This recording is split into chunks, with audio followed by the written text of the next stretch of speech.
एक बार फिर दिल्ली सरकार ने बजट सत्र में बजट पेश करने के लिए 10 दिन का डिले मांगा है और ये एक षड्यंत्र के तहत काम हो रहा है। दिल्ली में बजट पेश न होने से संवैधानिक संकट खड़ा हो सकता है। पिछले साल भी इन्होंने डिले टैक्टिक्स अपनाई थी और फाइनेंस सेक्रेटरी पर इसका ठिकाना पड़ने का काम किया था। एलजी साहब ने सेम डे अप्रूवल दे दी है और एमएचए इन्होंने कल भेजा है, जबकि कल बजट दिल्ली विधानसभा में आ जाना चाहिए था और इन्होंने 8 से 10 दिन का प्रोसीजर एमएचए में लगता है, इनको मालूम है। लेकिन 17 तारीख को कोर्ट में पेश होने हैं अरविंद केजरीवाल को और ईडी का छठा समन 19 तारीख का आ गया है। उससे बचने का एक रास्ता अपनाने का ये षड्यंत्र किया जा रहा है और उसके लिए दिल्ली को संवैधानिक संकट में फंसाने का काम हो रहा है, क्योंकि बजट अगर नहीं आएगा तो दिल्ली की पूरी प्रक्रियाएं ठप हो जाएंगी।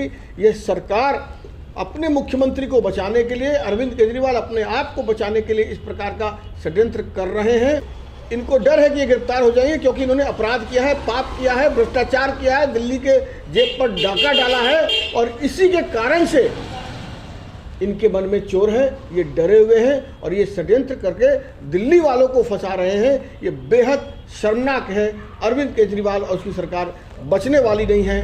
पाप का हिसाब, कुकर्मों का हिसाब बराबर होगा। न्यायालय उनको दंडित करेगा। कितना ही डिले कर ले, दिल्ली की जनता सब देख रही है। रिपोर्ट आने तक उपरोक्त 7 सदस्यों को सदन की कार्रवाई से निलंबित किया जाता। अजय महावर जी, मार्शल बाहर करिए। तानाशाही नहीं चलेगी, नहीं चलेगी, नहीं चलेगी। केजरीवाल के भ्रष्टाचार पर चर्चा करो, चर्चा करो। विधानसभा में केजरीवाल के भ्रष्टाचार पर चर्चा करो, चर्चा करो। आज फिर आम आदमी पार्टी की सरकार ने सदन में विपक्ष का गला घोंटने के लिए एक तुगलकी फरमान जारी किया है और 8 में से 7 विधायकों को अनिश्चित काल के लिए सदन से निकाल दिया है।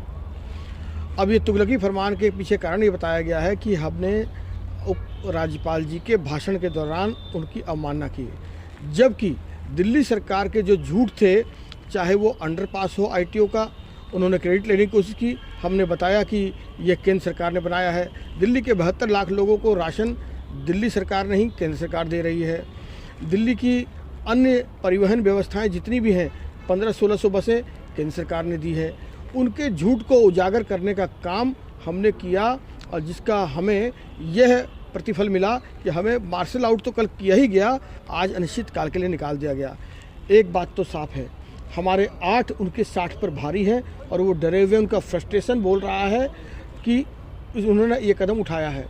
और कई बार सदन में सत्ता पक्ष ने एलजी साहब को गालियां दी हैं, प्रधानमंत्री जी को, गृह मंत्री जी को गालियां दी हैं।